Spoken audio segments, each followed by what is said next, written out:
All right, ladies and gentlemen, welcome back to another episode of the CG Sit Down with your hosts Lane Hebert, Clay Weedle, and Andrew Preeb. Today we're joined by a special guest, Tyler O'Connor. How are you doing today? Doing great. All right, good to hear. Today we're going to talk mainly about robotics. That's probably all we'll get to today. How long would you say you've been teaching robotics? I believe this is my fourth year. My first 2 years, my first year I had a robotics class, but it wasn't quite structured the way it is today. Yeah. And then my second year there was no robotics, and then my third year we picked it back up to what we're traditionally at right now, which you guys have been a part of the last 4 years. So. Yeah. So what exactly do you guys do in the class? So really the whole class is designed around the technology design process. So really a lot of people call it the robotics class, but it's technically a robotics and engineering class. And the key component of engineering is the technology design process. So no matter what it is, we're focusing on that. But the one that usually is the favorite amongst the students is we participate in Kansas Best. Kansas Best is provided by Wichita State.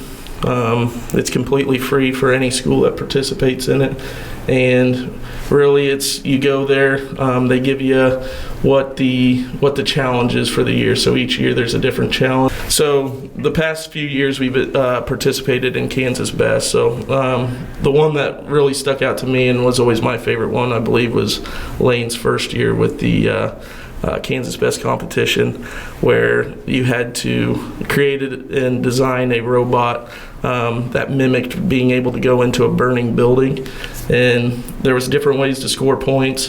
One of the big ones was to save Manny, which was like a mannequin made out of PVC.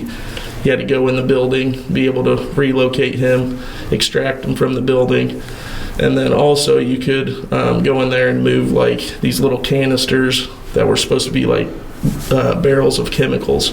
And the more that you could move and things like that, you could score off of it. So that's kind of what all the kids and all the students really like, and I think draws them to robotics class. And it always helps being able to go to Wichita. I think we go 4 times a year. Yeah. And you get to go out to eat, spend the entire day with each other and stuff at the competitions and practice days. So it's pretty fun. So like when you have a competition, how long do you take to prepare for a specific one, to like build your robot and whatever you're going to do with it? I believe there's a 4-week period in between the kickoff and the practice day, and then there's an additional week after the practice to the game day. So when the kickoff, they give us all the materials and everything about the competition that we're going to need, and then we come back for 4 weeks and we work on it as a team. The design process is obviously a big part of that. Practicing actually driving the robots and being able to mimic the game floor and stuff like that is all part of that 4 weeks. Okay. And then they have the actual game day floor set to where you can go practice on the practice day. Then the following weekend is the game day. Okay. So that gives you like a week to kind of fine tune everything. And And so is your whole class involved in each competition, or do you only have like a select few that does each one? Yeah, so the whole class, the way we have it, we've had anywhere from, I think, 10 to 14 people in the class. And that's kind of the first thing that we do, is once we have the robot that we need to build, we kind of divvy out the different components that people want to work on. For example, like we'll have a chassis team, an arm team, a claw team, a notebook team, which is always the favorite to get on. Oh, yeah. But yeah, you're kind of working in the programming's probably one of the bigger ones, but people can work on what they want to work on, so it's nice. Yeah, I remember that first year going into it, you told us about the Kansas Best, and we thought it was kind of a cool idea, but we had no idea what we were getting into. That first 4 weeks, that was crazy. So I think what he's referring to is you show up, coming from a small school at Canton-Galva, you show up to a competition like this, and realistically, you're being exposed to the brightest minds in Kansas around your age. So kind of the first time we showed up to that and we were going to the different breaking meetings, I think our kids were pretty overwhelmed with how smart some kids are out there. Just like a bunch of normal kids, just absolute geniuses. Because Like That's gotta be overwhelming. Yeah, some of these robotics teams, I swear they have tryouts to get into. You have to be like top tier. Like that's insane. The good one's always been Wichita Homeschool. They've always been just crazy good at everything. I can imagine. Yeah, it's pretty unreal how good they are. Yeah. But one story from that, and Lane probably remembers this, is I remember there was like a breakout, and this was new to me too, so I had no idea the scope of like what we were dealing with here. But there was one, and they had like a practice or a example circuit set up at the front of the room. And I believe Landon Everett was with me, and we're in there after the meeting. We kind of go up and look at this circuit. This kid, had to be 8th grader, freshman, walks up to the front of the room. He's doing one of these numbers where he's kind of fidgeting with his fingers, looks at it. He's like, got it, walked away without writing a single thing. It was like a whole taking a picture. We're like, oh, it's crazy. Yeah, we're dealing with some high caliber minds here. Crazy. Yeah. Most of the years, I think all 3 years almost, the first 3 years I did the programming, and when we broke out, and me and I can't remember, it may have just been me that did the programming the first year. I think you were the only one that could figure it out. Yeah, I went into the meeting where they showed us what programs to use and stuff, and the questions they were asking, I couldn't even comprehend at first. That was, I was a little confused to say the least. But what's nice about the whole experience, and what's nice especially with like Lane, he's done it all 4 years, is he kind of understands all those things that would overwhelm him that first year. Right. If he were to go back this fourth year being in it, if we were to participate in it this year, unfortunately we didn't because of COVID, he'd be, he might be one of those kids that could walk in there and overwhelm someone that was there for the first time. So that's pretty cool. Definitely, if you've been in there at least a year or two, you could start learning. Yep. Clay, were you in that class? Yeah, I was. How many years? 2. This is my second. I skipped last year, and I was in it this year. I remember my first breakout meeting, like it was about the notebook.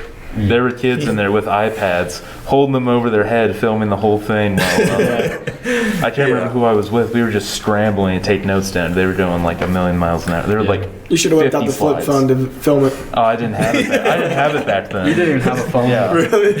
Yeah. You should have borrowed a guy next to you. Hey, bud. Think you could send me these notes? Yeah.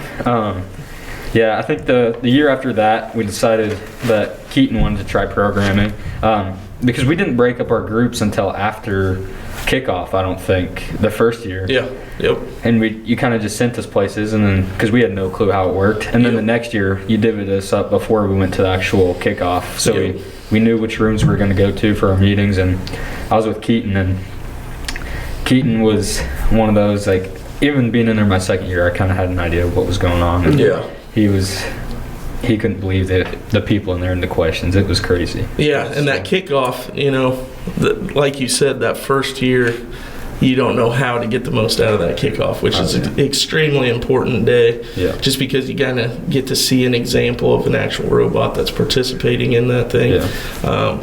But the first year, I remember I just made sure that we had one kid in every breakout session. And then, we get back and we had kids that were in breakout sessions that weren't going to be using that information. So it really, I think we did a good job with how inexperienced we were that year, but definitely moving forward, we made better of that first day because it's an extremely important day. I think the mentor system they have definitely helped out too. We got lucky and got one of the old Wichita homeschool kids. Yep. And old Johnny Fosnight. Johnny Fosnight has became a legend around these parts. I remember hearing about him. Yeah, he was a wizard with a robot. I'll tell you. He showed up to we had work nights after school, and he'd show up, bring us all food and stuff, and we'd sit in there and work for hours. He was crazy. He'd show up to school and help us with that thing. And one thing I always liked about Johnny was he'd always know the answer to questions, but he'd let the other person talk, just so he could kind of hear their train of thought, and then he'd be like, well, and he'd kind of structure it to where you made it feel like you guys were coming up with, some of the responses, but he just kind of, which is a good way to be a helper in that situation. But he was the real deal. He's probably the only reason I figured out how to program. He walked me through just about every step of that. And he was huge. But Yep. Then the second year guy. Oh, You yeah. remember him? Yeah, so our mentor switched up the Yeah. second year.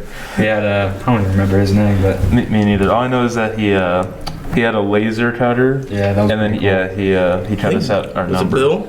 Bill? Bill something? Something. It was some pretty generic name. I can't really think of it off the top of my head. But Yeah. We still had Johnny that year though. yeah. I think he came. He just didn't come as much. Yeah, he came to work nights. Yeah, we had sometimes. a couple guys come in that year and help out, but he did come through with the laser printed number. Yeah, that was I do pretty remember cool. that. I think the first year we had old Tim write our numbers. He finger painted those things.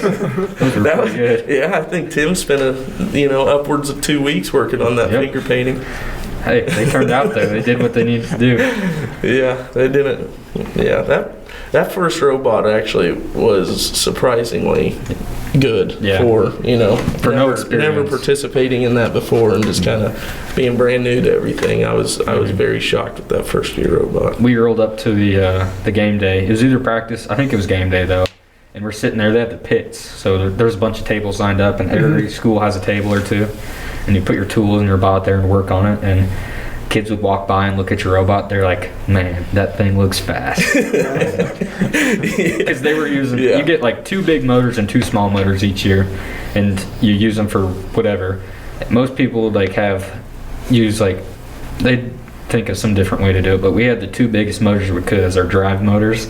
This thing was hauling around the playing field. Now, your first year when you had the pits, would kids come and look at your robot or whatever and just laugh at it? No, everybody's pretty cool Supportive. there. Yeah. They're really respectful. Yeah, giving us, you can always borrow tools, and they come borrow Oh, yeah. tools from you, and So it's more of a community, not just a huge, everybody's competitive, super yeah. competitive. Which with they're it. all real competitive. but- Right, but like not Yeah. nasty about it. What I will say about it too is I remember expecting to show back up to that practice day and our robot like not even being able to, being ashamed of even showing our Yeah. robot amongst some of these other teams, and it wasn't like that at all. Yeah, there was. Looks wise, we've always produced pretty good looking robots. Yeah.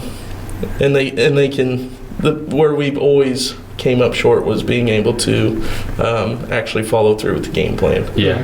It never Yeah. goes We how always- we expect it. yeah. And then we always find something that isn't worth as many points, but we can score with our robot. So we kind of Yeah. call an audible and Which take advantage of it. So we scored pretty decent, I think, that first year for never. yeah, I think we're top 15. Because we didn't really have How many any teams come? practice. There's 50 or Yeah, something. there's anywhere from 30 to 50. Oh, okay, so that you guys first did pretty, year- pretty well. Oh yeah. Yeah.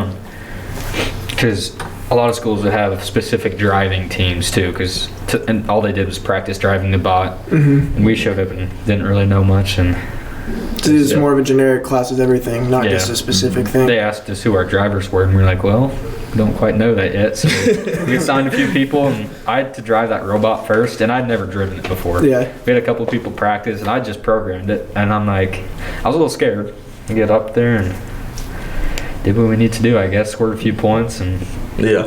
But- No, so the whole Kansas Fest, we usually do like the smaller portion of the competition, but there's a lot of the schools that will do the full Kansas Best competition, and they'll have to set up like these like little units where they make like a setting that's all focused around that year's game and things like that. yeah. They'll have to do like advertisement and send out stuff, and it's a pretty big deal. Especially, I'll let Lane tell a little bit about the spirit that goes around on that day. Yeah, so I don't know if you mentioned it, but the whole competition's at the Coke Arena in Wichita, and they have that gym floor filled up, just completely filled. The pits take up about half, and the game floor takes up about half the floor. And we roll in there, and we hear the beating of drums. We hear screaming. Was there like a band? We walk in there. These schools have those blue barrels flipped upside down, beating on them with sticks, just going crazy. They had people in full costumes, Yeah. and they had their mascots there, and That's insane. Yeah. cheerleaders and stuff. And we're like, Face paint, what? Yeah, face paint was noise everywhere. makers, It and then was and then the insane. X Factor, the one guy Yeah, stands up by himself. Been there he's for up years. Yeah, he's up there with a different instrument every year, just making as much noise as he possibly can. That's Yeah. crazy. and the funniest thing is we're sitting in the bleachers and everybody's like, look at that guy. And Johnny looks up. He's like, oh, I know that guy. Everybody there. Yeah, which Johnny was probably out of it 5 to 10 years at that point, I think. Oh, yeah. And they're still dealing with the same coaches and the same guys that are helping out with the team. So that's why, and I believe they always finish in the top 3 every year nationally. So, and that's being the Wichita homeschool team. So they're really good. And then a little bit of the rivalry that was built in that competition. Johnny was trying to explain to us, I think they branched off. And so I think it's a Philadelphia school, I can't remember what their name is, but they've kind of been the rivals of Wichita homeschool because they kind of branched in 2 different ways. And imagine having a rival with Philadelphia. Yeah. They get pretty intense on those national levels. And Well, that's the one at the regionals, that purple team. Yeah. I don't know why they're called Philadelphia. Yeah, it's a Kansas place. Oh, it is? Yeah, Okay. it's another homeschool place, I think. But it's. I thought you were talking about Pennsylvania. No, it's a little different, but. There's some pretty good opportunities through Kansas Best too. I think was it Braley that ended up getting a scholarship actually through that robotics? Yeah, they give a yearly scholarship out to a senior, and it has to be a senior that participates in the Kansas Best competition. And last year, we were very fortunate to get Braley Doman. Yeah. She got the scholarship, and I believe she went to Wichita State this last year into a STEM-related field. So it's pretty cool. Yeah, there's a lot of opportunities there with that, and you can go pretty far with it too. Yep. But so other than Kansas Best, what do you guys do with like the engineering side? Yeah. So one example, and this is what we just got done with in class. We just did. They were limited to, I believe, 300 popsicle sticks and hot glue. So they were broken. They each had to do it, and unfortunately, it was all done at home because we were, in quarantine, I believe, at the time. Yeah. But they took 300 popsicle sticks and hot glue was the only 2 things they had, and they had to make a bridge and design and build a bridge to specific dimensions, and then they came back and tested them. So that was pretty fun. There was a couple that held over 100 pounds. Oh wow! Who was the 100? Keaton or 30 something pounds? Keaton and Morgan held around 130. Yeah. Mine broke 100, I think, but didn't quite make it up that high. Yeah, I thought somebody got to 160 even. Didn't anybody's break before 10 pounds? Jory's to 20, 15 or 20. Wow, I think there was a couple. I thought Jory could be a kid who could do something good with it. Jory used the design where you didn't have to use the maximum amount. Yeah. You were actually supposed to you didn't have to, they wanted you to use as little as possible, right, but still make it as strong as you could. And he used under 50 or something like that, and it held pretty good for for only using 50 popsicle sticks. Yep. That's kind of I think it was the first year we did the same thing but used toothpicks. Yeah, we've done toothpick bridges too. One of my favorites too was we kind of did a stations one year, and I believe the toothpick bridge was part of it. But another one of those stations was a solar cooker for hot dogs. Oh yeah. that one was fun to test just because I remember lanes wouldn't stop blowing over in the wind. That was the coldest. I believe we had one. I can't remember who it was. One was actually successful, and it actually cooked a halfway decent dog. Was that were Landon and Doman? Yeah, of all people, I do think it was Landon. Yeah, they designed a pretty good one, but it cooked the dog pretty well. And then I brought a little stove there, and we just cooked some hot dogs up and had them while we were out there. But sounds like a good day. Yeah, that was always fun. I think the amount of stuff we've done in that class is just pretty cool. And that's the same year as the catapults too. Yeah. And Braden Collins showed up with a very large catapult or a trebuchet. Yeah. And that thing about 8 foot tall. A tennis ball. How far did it go? We were 60 yards out on the football field. We all did ours consistently. Yeah, and we all did ours inside. We did them in the classrooms for half of us, and then Yeah, we had to get Collinses Collinses up on scooters to bring it in, and then we took it out to the. It was really nice. We tried it in the gym, and it just shot straight to the other wall. Gym, so we were like, we got to take this outside.